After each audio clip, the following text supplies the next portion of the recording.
What's up, Brickhead? Stop Motion Samurai here, and today we're going to be taking a look at the Spider-Man at the Sanctum Workshop set from Spider-Man No Way Home.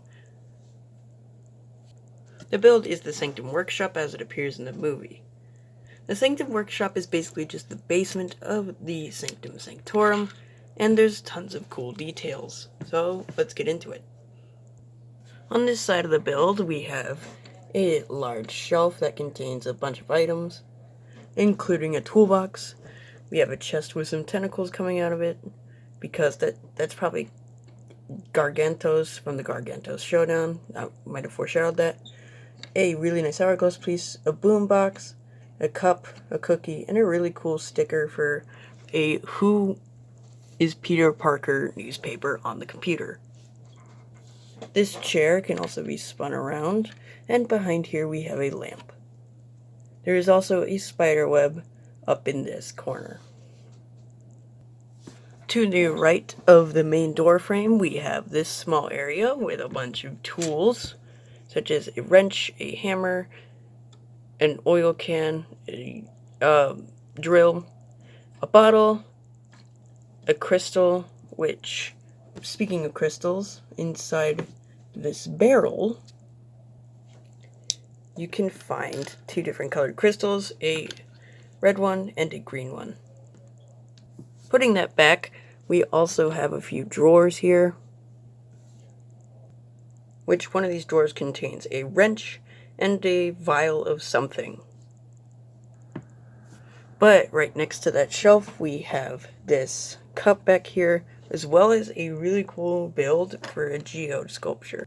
This, of course, uses the Lego City space rock piece, which I think looks really cool. It also uses a Chima crystal. To the left of the shelf, we have a nice red couch to fit in with Spider-Man's color scheme, a controller, which is kind of odd considering the set doesn't come with a television, so maybe they're playing this. Maybe this is meant to be a handheld console, I don't know. The couch, while being a very simple build, is really nice. I really like the design of it, and it doesn't use a lot of pieces.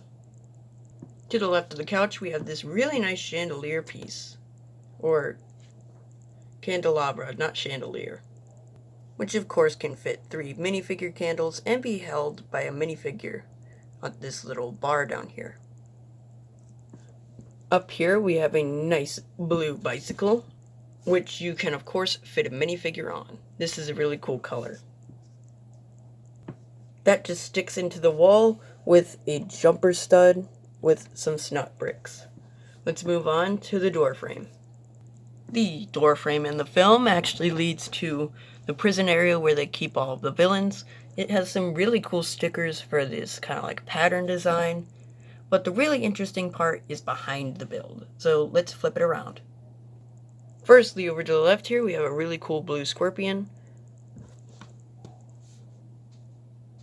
This bowl is the one that they use to cast the spell before everything goes wrong. It's a really cool build.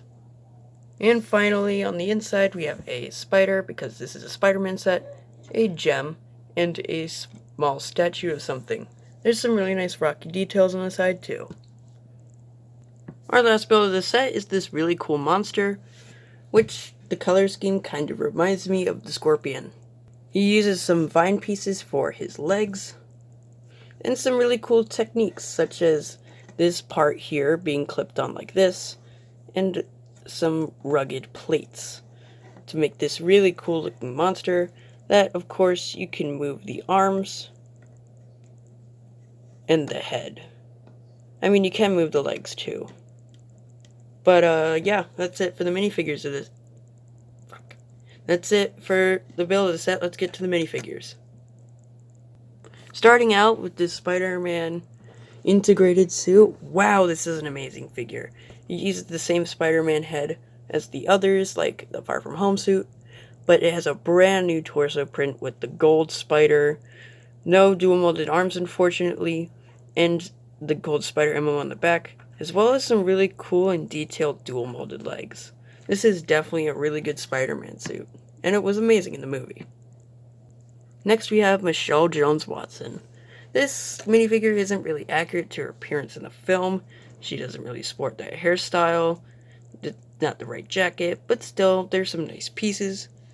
She does use the same exact facial expression and head that as the Far From Home Hydro Man attack set. Doctor Strange is next, and he looks incredible.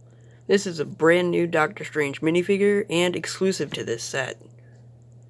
He has the Iron Man hair with some white stripes on the side and a new face print. But one of the coolest things about him is this new rubber cape piece that you can put on any minifigure. Here's an example. I kind of wish they used this for the What If Zombie Slayer Spider-Man, but oh well. And Doctor Strange without the cape still looks really good. He also has back printing and an alternate facial expression where he's really mad. Our final minifigure of the set is Wong, and to be honest, it's a very strange inclusion because he barely appears in the movie. But anyways, he's got the fin hair, I believe, as well as a cool face print and a really nice jacket. Unfortunately, no alternate face print, but I could definitely see myself using this jacket for other minifigures. I wish they included Ned instead, however. And very quickly, I just want to mention that you get those special web pieces in this set. They come in their own separate bag. This is a pretty good set, and I can't wait to see more No Way Home sets. The minifigures are cool, it's a great parts pack, and I really like the build. Overall, I'd give this an A+. Thanks for tuning in. Please subscribe.